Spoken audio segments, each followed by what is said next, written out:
श्रीमती इंदिरा गांधी जी ने कहा था, मेरे खून का कतरा कतरा इस भारत माँ के काम आएगा और ये भारत माँ के टुकड़े नहीं होने दूंगी। और वही हुआ। वो पंजाब जहां रोज हजारों बहनों के सुहागों को उजाड़ा जाता था, हजारों बच्चों को यतीम किया जाता था, हर तरफ गोलियों और बमों की आवाजें सुनाई देती थी। जो पंजाब राजीव गांधी जी का बनाने की हमें जरूरत ना पड़ती, राजीव गांधी जी आज हमारे पास जिंदा हो। हमने ये कोशिश ही नहीं कभी की कि राजीव गांधी जी की शहादत क्यों हुई, राजीव गांधी जी को यहां से इतनी जल्दी क्यों जाना पड़ा। हम राजीव गांधी को खत्म करने वाले आतंकवादी तो थे, पर आतंकवादियों को मौका किसने दिया? आतंकवादियों को मौका दिया उस वक्त हिंदुस्तान की सरकारों ने, जिनकी मां ने शहादत दी, उसकी सुरक्षा को हटा दिया। तो राजीव गांधी जी ने तो जाना चाहा।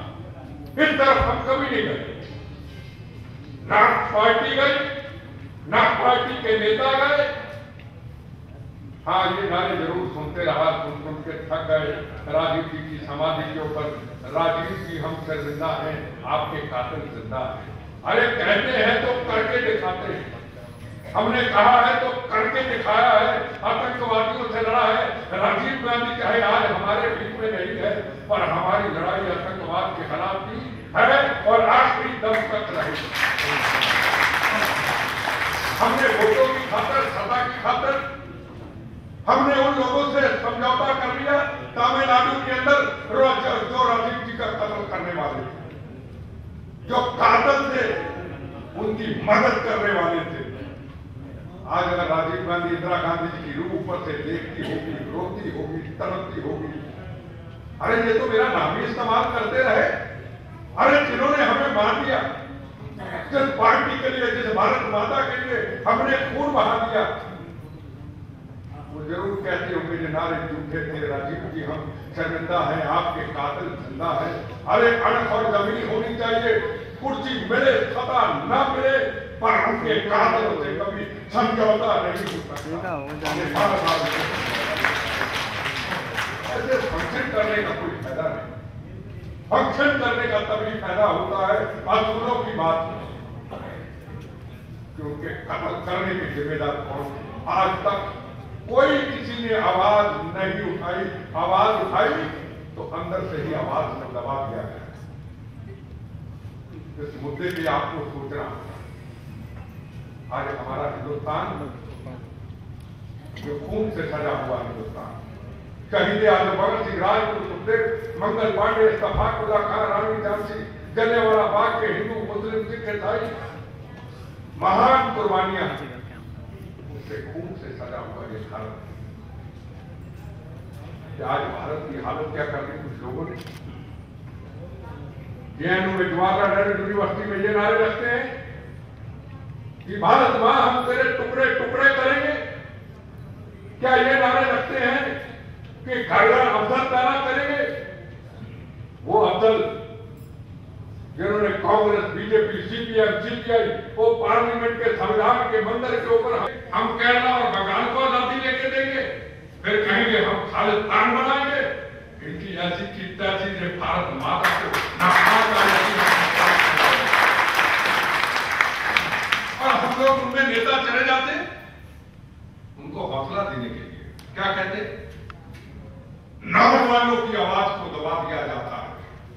अरे वो नौजवान जो भारत माता की आजादी की रक्षा की बात करे, जो सीमाओं की रक्षा की बात करे, जो सेकुलरिज्म की बात करे, जो हिंदू, मुस्लिम, सिख, ईसाइयों की एकता की बात करे, उस नौजवान को इस बोलने की बार बार आजादी है, पर उस नौजवान को किसी बड़े छोटे को बोलने की आजादी नहीं है जो कहे भारत माता के टुकड़े टुकड़े करेंगे।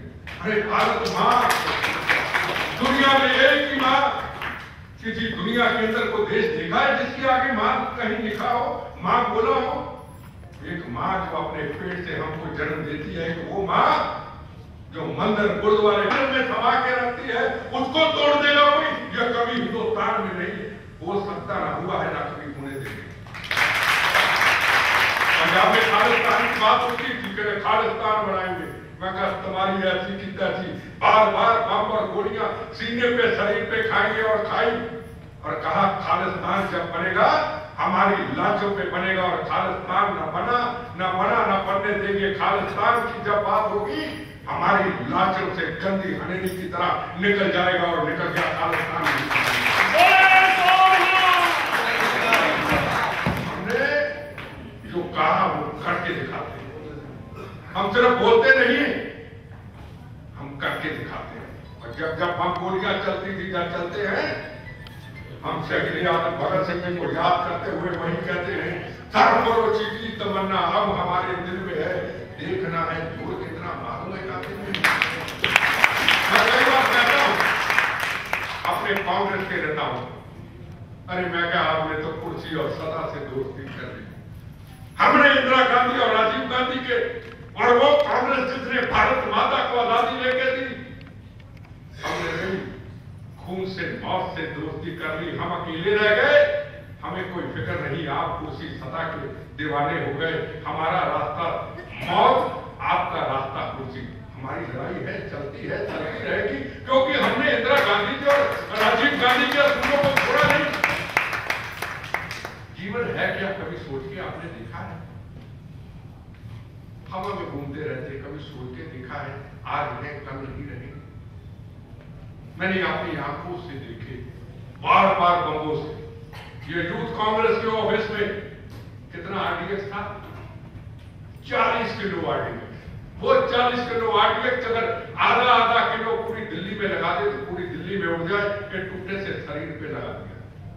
अपने सामने अपने जवानों की, अपने यूथ कांग्रेस के कार्यकर्ताओं की सिर और चले गए, और हमने आतंकवादियों से समझौता नहीं किया।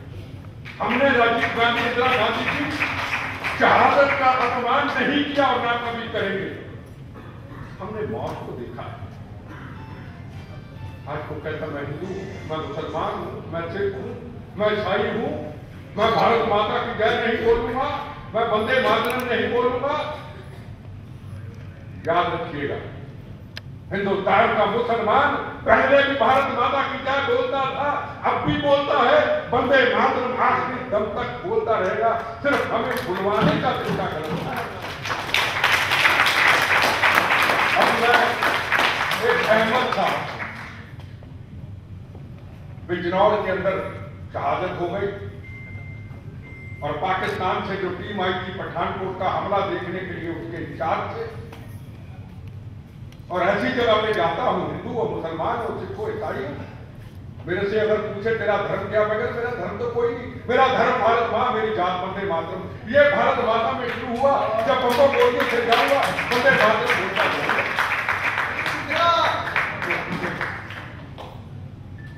और सही जन्म तो भारत मां में दिया ना।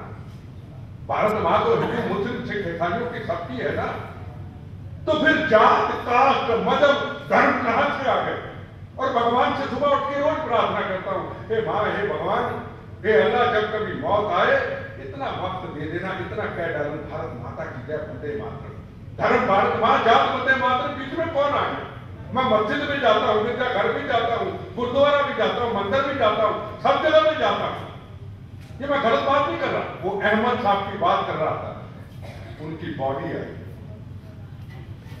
पार्लियामेंट के अंदर, डिस्कशनों के अंदर बोलने वाले बड़े बड़े नेता, आतंकवाद के खिलाफ बोलने वाले कोई नहीं था, क्योंकि वो मुसलमान था, कोई नहीं था। और टीवी के अंदर डिबेट चल रही सारे चैनलों में, वंदे मातरम, भारत माता की जय, तिरंगे झंडे के ऊपर 2 महीने से डिबेट चल रही।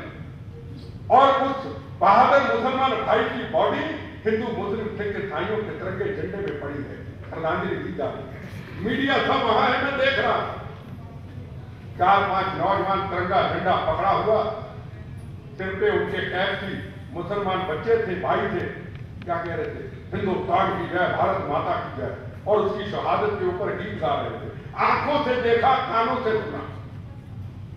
इलेक्ट्रॉनिक मीडिया उस वक्त उस तरफ गया जब उन्होंने गिला किया, कोई नेता नहीं आया, पर उसकी बॉडी तिरंगे झंडे में लिपटी हुई थी, और वो मुसलमान बच्चे और भाई तिरंगा झंडा लहरा के भारत माता की जय कर रहे थे। 3 दिन टीवी सारे देखता रहा, इलेक्ट्रॉनिक मीडिया, किसी ने नहीं दिखाया कौन है इसका जिम्मेदार। इलेक्ट्रॉनिक मीडिया इसका जिम्मेदार है। जब हिंदुस्तान में डिस्कशन चल रही थी भारत माता की जय, वंदे मातरम, हिंदू मुसलमान सिख ईसाइयों के ऊपर और एक मुसलमान सेकुलर मुसलमान की शहादत होती, वो भारत मां की जय बोलने वाले की, तिरंगे झंडे वाले की कोई डिस्कशन नहीं। अगर वो टीवी के अंदर दिखा दी जाती अहमद साहब की वो बॉडी लिपटी हुई खून से तिरंगे झंडे में, तो शायद डिस्कशन का मुद्दा ही समाप्त हो जाता है। दुनिया में चले जाते अपनी जिम्मेदारियों को उठा। आप भारत हैं, नेता भारत नहीं है, सरकारें भारत नहीं है। खुद अपनी जिम्मेदारियों को उठाओ कि आप एक भारतीय हैं, भारत में जन्म लिया है। सोशल मीडिया आ चुका है, निकालो डालो, मुझे तो करना नहीं आता, पर पता इसमें बड़ी ताकत है। अगर इलेक्ट्रॉनिक मीडिया, बड़ा मीडिया कहीं गलती करता है, निकालो, आप जो गलत दिखा रहे हैं। आपने अहमद साहब को क्यों नहीं दिखाया? आपने वो बच्चे जो तिरंगा झंडा मुसलमान बच्चे लहरा रहे थे क्यों नहीं दिखाया? अगर आप क्रिटिसाइज नहीं करेंगे तो भारत भैया टूट जाएगा। अब लड़ने वाले लोग बड़े कम हैं, नेता बनने वाले बहुत हैं। ग्रैंडफादर नेता, बच्चा नेता, आगे नेता, फिर आगे जनरेशन तैयार खड़ी है। आज मुझे को नेता कहे, मैं समझू तो मुझे गाली देता भैया, मुझे नेता मत कहना, मैं बड़ी मुश्किल से चूड़ा उतारा है, मुझे अच्छा नहीं लगता। मैं उतनी देर तक लड़ा पंजाब के अंदर राजीव गांधी और इंदिरा जी के संदेश को लेकर के, कांग्रेस के संदेश को लेकर, जितनी देर आतंकवाद था। जब किसी मां को यह नहीं पता होता था मेरा पति, मेरा बेटा, मेरी बेटी घर से निकला है, वापस आएगा या नहीं आएगा, आतंकवादियों की गोलियों का निशाना बन जाएगा। और 5 बजे के बाद पंजाब में वो निकलता नहीं था, जो निकलता था मार दिया जाता था। उस वक्त हम लड़े और दीवारों के ऊपर जब खालिस्तान जिंदाबाद के नारे लगे होते थे, भारत को तोड़ने के लिए नारे लगे होते थे, जब कहा जाता था ना यहाँ हिंदू रहेगा, ना सेकुलर सिख रहेगा, ना मुसलमान रहेगा, ना ईसाई रहेगा, यहाँ सिर्फ खालिस्तानी रहेगा, तो हम उस वक्त अपने नौजवान दोस्तों के साथ, ये क्या जाने कांग्रेस के आज के लीडर, इनको तो सत्ता मिल गई, हम उस वक्त काला और चिट्टे रंग का डब्बा लेके साइकिल स्कूटर पे मिटा करके वो खालिस्तान के नारे लिखा करते थे, जो कांग्रेस के पुराने आजादी के वक्त के नारे थे। भारत मां के 4 सिपाही, हिंदू मुस्लिम सिख ईसाई, क्या आज को नारे लगाता है? आज मंदिर जाओ, मस्जिद जाओ, गुरुद्वारा जाओ, गिरजाघर जाओ, वहां तो मत्था बाद में देखेंगे। पहले हमारे नेताओं की फोटो देखो, खूबसूरत कपड़ों के साथ, मॉडलिंग के साथ, जैकेट के साथ, रुमाल निकले के साथ, नमस्कार, फिर मंदिर गुरुद्वारे जाएंगे। मैं गलत कह रहा हूं क्या? बताए कोई? क्या वहां कोई नारा देखा होता है? भारत मां के 4 सिपाही, हिंदू मुस्लिम सिख ईसाई, भारत एक धर्म एक, राष्ट्र सेवा से बड़ा कोई धर्म नहीं, क्या लिखा देखा? तो कौन सो भारत को बचाने की बात करते कि दुनिया में भैया घूम रहे हम। भारत को समझो, मैं भी तो एक आपकी तरह एक इंसान हूं, मैं भी चीफ मिनिस्टर बन सकता हूं, मैं भी बन सकता था, मैं भी सेंटर का अभी मंत्री बन सकता हूं, मैं भी बन सकता था, पर मैं देखता हूं कि जिंदगी बोनस है, आज नहीं तो कल जाना है।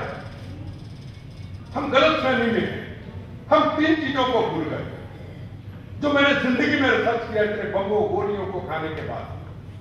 हम भारत मां को भूल गए।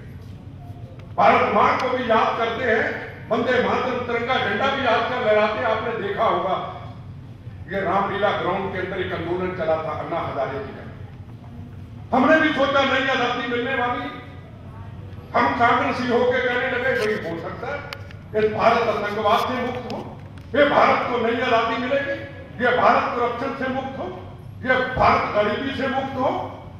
हम शामिल नहीं हुए, पर अपने घर में बैठे कहते भारत को आजादी एक नई मिलनी चाहिए, गरीबी खत्म होनी चाहिए, इंदिरा जी राजनीति का सपना पूरा होना चाहिए। हम वो हिंदू मुस्लिम सिख ईसाइयों का तिरंगा झंडा और वंदे मातरम भारत मां की जय के ऊपर पागल हो गए। हर बच्चा, हर औरत, हर व्यक्ति शाम को इंडिया गेट छोड़ करके, कनाट प्लेट छोड़ के आंदोलन में शामिल हो गया। और मेरे भाइयों, जब भारत मां के टुकड़े टुकड़े करने की उन छोकरों ने ये बात कर दी जेएनयू के अंदर कन्हैया जैसे ने, तो फिर क्या हुआ? कहां गया वो भारत मां के नारे लगाने वाले, तिरंगा झंडा लहराने वाले, वंदे मातरम बोलने वाले? अन्ना हजारे महाराष्ट्र में बैठ गया और एक ने सत्ता संभाली और भारत माता जी को कहा बाय बाय टाटा माता जी, फिर आपकी जरूरत पड़ी, फिर आपका नाम इस्तेमाल कर लेंगे। ये आज के आप आए हो, चले जाओगे, फिर दूसरे फंक्शन में मैं आपके लिए हूं, मैं आपसे धोखा नहीं करूंगा। मुझे क्या, मैं भी सुबह उठ के तिरंगा झंडा लेके वंदे मातरम को बोल करके, भारत माता की जय बोल करके, आपके जज्बातों के साथ खेल करके मैं भी इसी तरह आ सकता हूं। पर जीवन का क्या भरोसा? हम भूल गए, भारत मां भूल गए। भगवान के चरणों में जाते हैं तो मतलब के लिए जाते हैं, और हम मौत भूल गए। आज नहीं तो कल जाना, वो हम भूल गए। बड़े बड़े नेता, बड़े बड़े इतिहासकार, बड़े लेके हंकारी टीवी के अंदर, चैनलों के अंदर बोलते हुए रोज देखता हूं।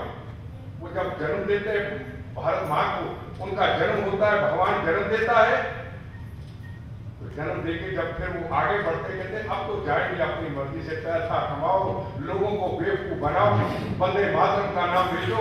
ऐसा नहीं चलेगा। मैं आपको कहूंगा मेरे भाइयों, मेरे बहनों, ये भारत आपका है। बच्चों को सिखाओ, बच्चों को ट्रेनिंग, सोशल मीडिया आता है, देशभक्ति की बातें सिखाओ, भगत सिंह जी की बातें सिखाओ, सुभाष चंद्र बोस जी की बात सिखाओ, इस्तफाकुल्लाह खां की बात सिखाओ, उनके इतिहास को जगाओ। ये भारत को कमजोर कर सकता है क्या? किसी की हिम्मत नहीं कि भारत मां की तरफ आंख उठा के देख ले। कमजोर सिर्फ हम इसलिए है, हम अपनी जिम्मेदारियों को उठाने के लिए तैयार नहीं। जवान के ऊपर, सुरक्षा कर्मचारी के ऊपर छोड़ देते हैं, तू ही सेवा करेगा बस, तू ही सिर कटवाएगा बस सरहदों के ऊपर, तू ही जान देगा। हम तो 2 मिनट के लिए कैंडल लाइट जगा देंगे। ये जंतर मंतर के अंदर क्या होता है? जंतर मंतर के अंदर बड़े प्रदर्शन के लिए, जंतर मंतर के अंदर सच अगर कड़वा सत्य तो बताऊं, हमारी फोटो पॉलिटिक्स होती है, मेरी फोटो आनी चाहिए और कुछ नहीं, कोई देशभक्ति नहीं। ये मैं हकीकत बताना चाहता हूं। हम भी कभी जंतर मंतर के अंदर कभी जाते हैं तो प्रोग्राम के लिए, तो एक कैमरे वाला कहेगा, प्रेस वाला, जरा हाथ ऐसे करना। मैं क्या, मैं एक्टर हूं, मॉडल हूं क्या? फोटो खींच ले भैया, ड्रामा मत मेरे से करा। बड़े जिंदगी में ड्रामे देखे हो। हकीकत में बदलो हिंदुस्तान की, हकीकत बनाओ हिंदुस्तान को, हिंदुस्तान की शहादत को देखो, हिंदुस्तान की कुर्बानियों को देखो, हिंदू मुस्लिम सिख ईसाई सेकुलरिज्म की बात देखो। हम तो देश को तोड़ने में लग गए, हम तो जात कास्ट मजहब धर्म में लग गए। अरे खून एक है, जिसने भारत मां में जन्म दिया है, हिंदू है, मुसलमान है, सिख है, ईसाई है, उसने जहां ही किसी ने दफनाना है, जहां आतंकवाद के उसने सिलसिले से पत्रकार पूछने लगे तुम हार गए? और मैं अगर यार मोर से नहीं हारा, बम्बो गोलियों से नहीं हारा, मैं तो राजनीतिक आतंकवाद से हारा हूं तो हारा हूं। अब तू किस रूप में लिखता है, किस रूप में दिखाता है, किस रूप में आप समझते हैं, वो आपकी जिम्मेदारी है। हारा तो खुद एक ऐसे शक्तिशाली व्यक्ति बनो, ऐसे बच्चों को बनाओ। सोशल मीडिया का युग है, लिखो, भेजो, इलेक्ट्रॉनिक मीडिया के ऊपर भी जरा निगाह रखो मेरे भैया, मीडिया के ऊपर भी निगाह रखो। किसको बार बार दिखाया जाता है मीडिया? एबीसी ओबीसी क्या कहते हैं उसको, हैदराबाद का। अगर मेरे यहां भी बंदूक रख दोगे तो मैं भारत मां की जय नहीं बोलूंगा।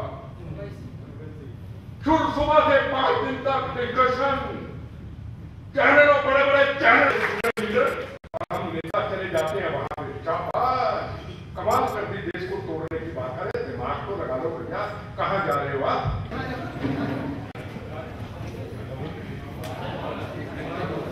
दुश्मन सामने आ जाए, बस जिंदा है भर के, इसके पिता है ब्रह्मपुत्र और माता है श्री गंगा, गंगा गंगा। ओ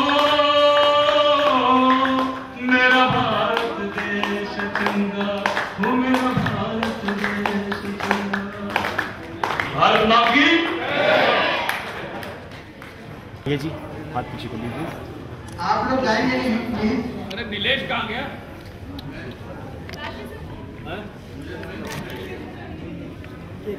आसमा खातून जी जो सोशल एक्टिविस्ट है, सामने केवल ये रोहित कश्यप जी,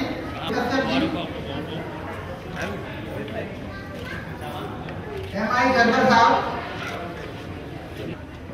राव सहीराम साहब, राव सहीराम जी, योगेश कुमार जी,